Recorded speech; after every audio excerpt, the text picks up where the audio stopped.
So thank you for having me. I would just like to say I have the daunting task of getting through the top 5 liver diseases in pediatrics in under 20 minutes. So I will talk fast and we'll just hit the highlights. Next slide, please. I have no disclosures. Next. We're going to go over kind of the most common pediatric liver diseases: biliary atresia, Alagille, alpha-1, antitrypsin deficiency, autoimmune hepatitis, and non-alcoholic fatty liver disease. Next. So we're going to start with biliary atresia. You've heard Dr. Superina kind of talk about it. We're going to go through the details of it. Next slide. Biliary atresia is a rare progressive disease that affects the bile ducts, both intra and extrahepatic, that results in scarring or fibrosis and blocking or obliteration of the bile ducts. It usually presents in the first 3 months of life. It is occurs in about 1 to 8 to 18,000 live births, somewhere some would say around 1 in 10,000, but it is the leading cause for liver transplant in pediatrics, as you heard Dr. Superina mention. Next slide. We don't fully understand the etiology or pathogenesis at this time. There's a lot of studies going on. There's been many proposed etiologies, as you can see there, and a lot of research is currently underway trying to identify the exact etiology underlying biliary atresia. Next slide. So what does it look like? Most of these kids are very healthy at birth, and they're healthy until they aren't, is what we always say on the medical side. So symptoms usually develop around 2 to 6 weeks of age, and that's when you see the jaundice, or your kid is looking yellow. You can have the white stools or acolic stools. They may start having poor growth. You may notice some itching, and as it progresses, you'll develop portal hypertension and a large liver and a large spleen. And these are just some of the symptoms, but usually at birth, these kids look pretty healthy. Next slide. Liver biopsy is one of our go-to things for biliary atresia diagnosis. It's got a 90-95% diagnostic accuracy. You can see what a liver biopsy looks like under the microscope. A lot of times they have normal liver architecture, but some bile duct proliferation with some bile plugs. Next slide. This is a cholangiogram. So when the liver biopsy is concerning for biliary atresia, we recommend a cholangiogram. Usually it's an interop cholangiogram where they shoot some dye and try and see where all the bile ducts are. And this is kind of a picture of that. I won't go through the details of it, but this just lets you know what they're doing. Next slide. If the cholangiogram is positive for biliary atresia, meaning there's a blockage of ducts, then you do something called a Kasai portoenterostomy. This is a surgical procedure that Dr. Superina or Dr. Mazaregos would do, and it's to restore the bile flow and prevent the progression of liver injury and development of cirrhosis. It's best if it's performed before 3 months of age. So this is where early diagnosis is critical, and this is why many of our kids are transplanted so young. Next slide. So 75 to 90% of kids that are 10-year free transplant survival have their jaundice cleared by 3 months of post-Kasai procedure. And 20% will be 3-year transplant-free survival if their jaundice persists past 3 months of age. So really the big thing is liver transplant is what happens if the jaundice persists. And more than 50 or about 40 to 50% of kids will be transplanted before the age of 2. Next slide, please. So that was kind of a quick thing through biliary atresia. We're going to run through Alagille now. Alagille syndrome is an autosomal dominant multisystem disorder, which is defines them for abnormal signaling in the liver, meaning the liver disease is caused by certain mutations and different genes, usually the jagged 1 or the notch 2. It happens in about 1 in 30,000 to 1 in 50,000 live births. So not very common, but we do see this. And usually liver disease does not develop outside of early childhood. So if your child makes through to adult without developing liver disease, even though they have Alagille, then they usually will not develop liver disease. Next slide.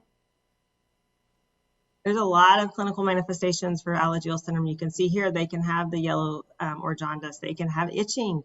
They can have little xanthomas, which are collections of lipids, poor growth. It can affect their kidneys, their development, and their eyes or even their vessels. So there's a lot of things that come up with Alagille syndrome. Next slide. Usually it is a genetic diagnosis or molecular diagnosis, but this is one that we can diagnose clinically.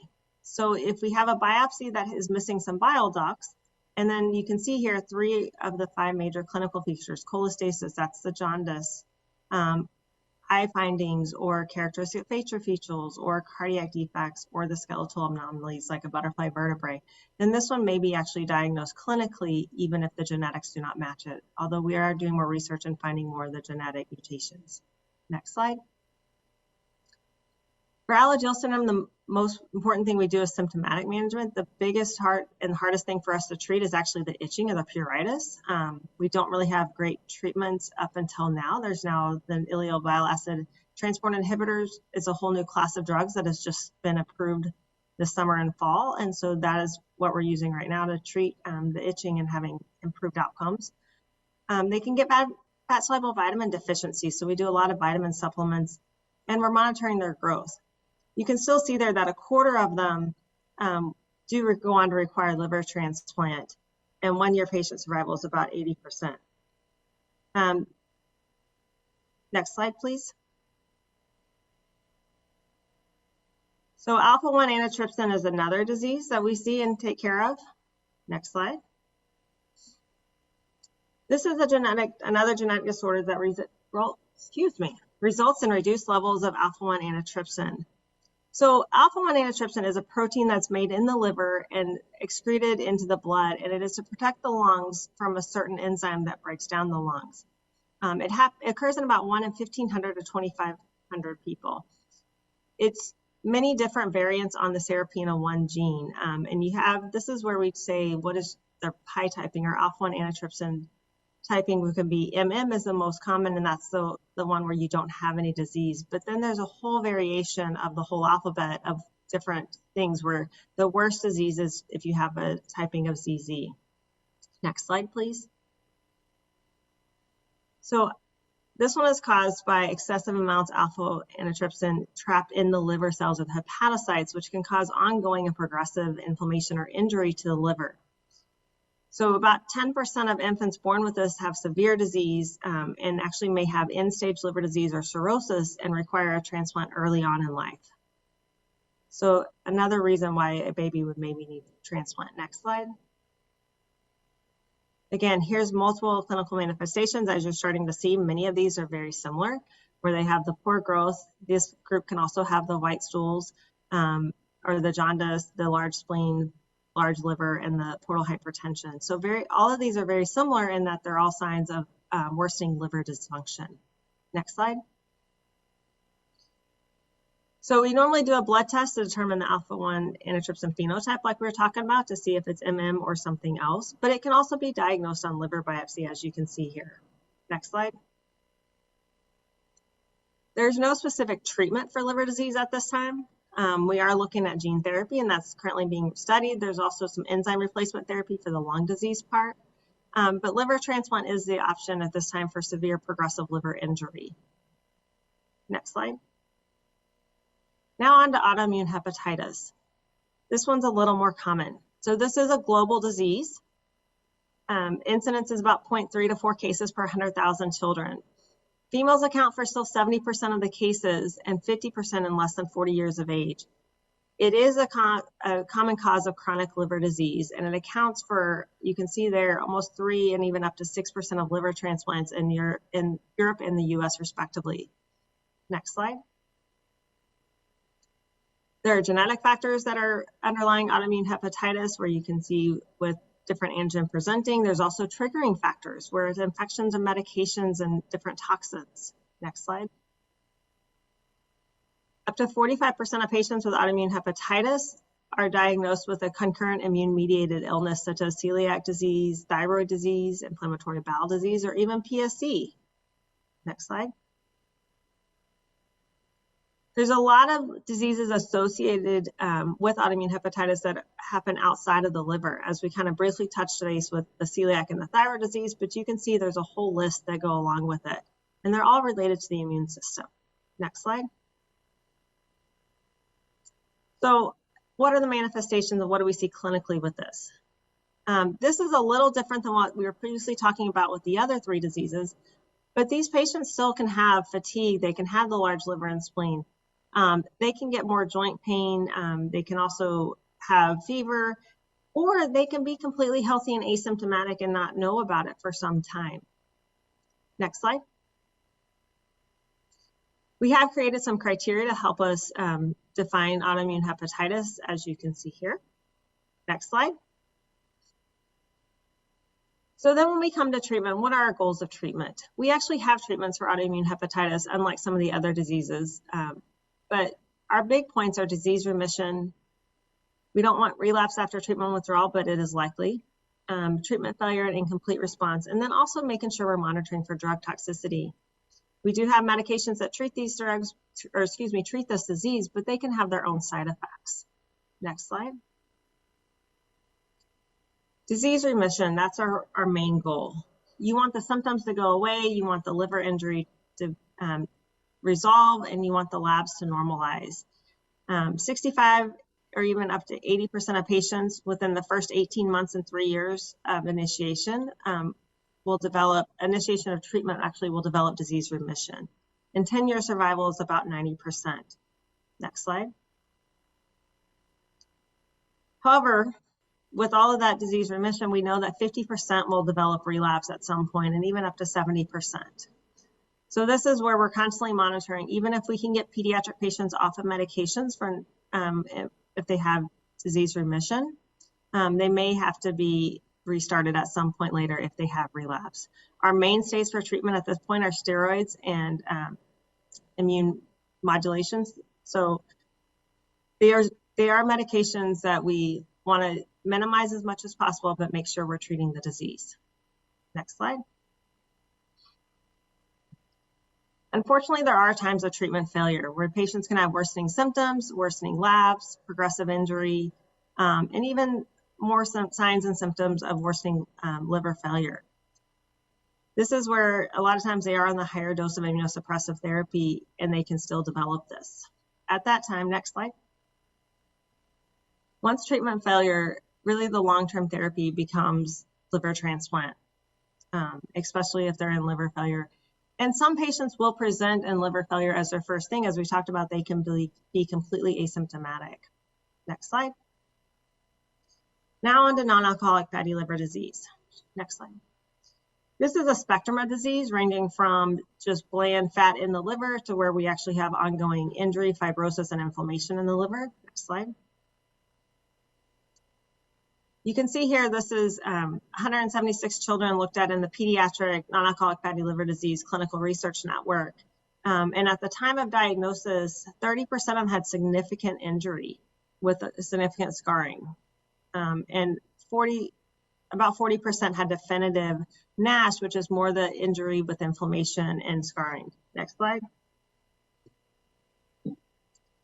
Clinical features that we see, these are the kids that have increased waist circumference or abdominal obesity, insulin resistance, or pre-diabetes. It is more common in Hispanics. There are some genetic factors with it. More the peri and post-pubertal kids are more at risk, and labs are associated. Next slide. It is the most common cause of pediatric liver disease at this time. We don't fully have the incidence of it, but it is common. Next slide. You can see the prevalence here where it's 0.7% prevalent in 2 to 4 year olds, but obese children by ALT elevation, it's almost close to 40%. Next slide. There is a 4-fold increased risk for Hispanic children, as we talked about. It's also increased in Asian children and white children. Next. So we know that the prevalence of pediatric NAFLD is paralleling the growing prevalence of obesity in children or in adults, actually. It varies with the population that is screened and the level of risk and how we follow it. We kind of look at different screening modalities. None of them are perfect. We do notice higher in certain populations, those in overweight and obese children, males more common than females, Hispanics more than other ethnicities, and then children that have prediabetes or type 2 diabetes and obstructive sleep apnea. Next slide. How do we screen for it, since it is the most common pediatric liver disease? Next slide. So ALT is one of the labs that we look at. It's a marker for liver cell injury. However, it's not perfect. We have to decide what is the actual cutoff. So if you look at every hospital around the country, they have little different cutoffs for ALT, and And it's based on norms for that region. And they just use a whole group of patients and figure out what the norm is. This doesn't exclude patients that are overweight or patients that have liver disease. So there was a study that was done to say what should be the normal for boys and girls across the country without liver disease. And you can see here for ALT for boys should be around 26 and for girls should be around 22. So these are the numbers that we use, even though your hospital's lab workup may say that 50 is normal. Next slide. We recommend that screening should be done between 9 and 11 years of age for anyone that has for any child that is overweight or is obese. And overweight with additional risk factors is always important. And those include the prediabetes, dyslipidemia, elevated triglycerides, things like that. Next slide. We may screen earlier if there's a family history of NAFLD or NASH or other risk factors. And we may end up screening siblings and parents of children with NAFLD if they have known risk factors, as we know there are genetic predispositions. Next slide. Currently, our best test is ALT, but it has its limitations, as we talked about. If it's persistently elevated more than 3 months and more than twice the upper limit of normal, we should be evaluating for non-alcoholic fatty liver disease. And an ALT greater than 80 is always requires more workup at that time. Next slide. So ultrasound is something we commonly use in pediatrics. It's non-invasive, doesn't require us to put kids to sleep or sedation. However, it's not recommended as a rule-out test for non-alcoholic fatty liver disease. It is routinely used, though, to rule out other causes of liver disease. Next slide. How do we diagnose it? Next slide.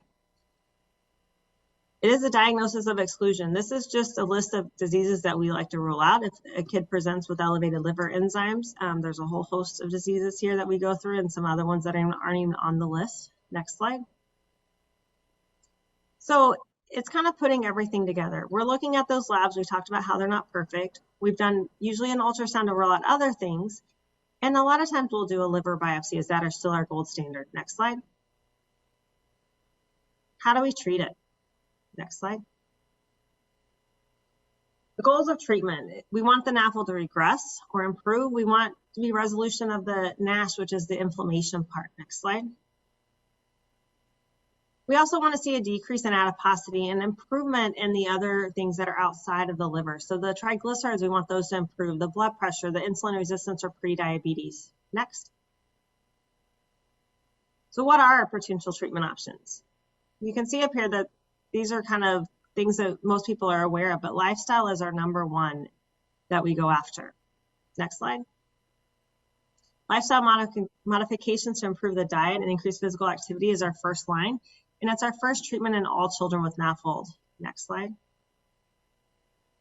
We try and avoid sugar-sweetened beverages, increasing exercise, limiting screen time, and do a healthy and well-balanced diet. Now, as parents, you guys know this is all difficult, but these are our goals, and we usually will target 1 or 2 small things that actually can be achieved and not everything at once. Next slide.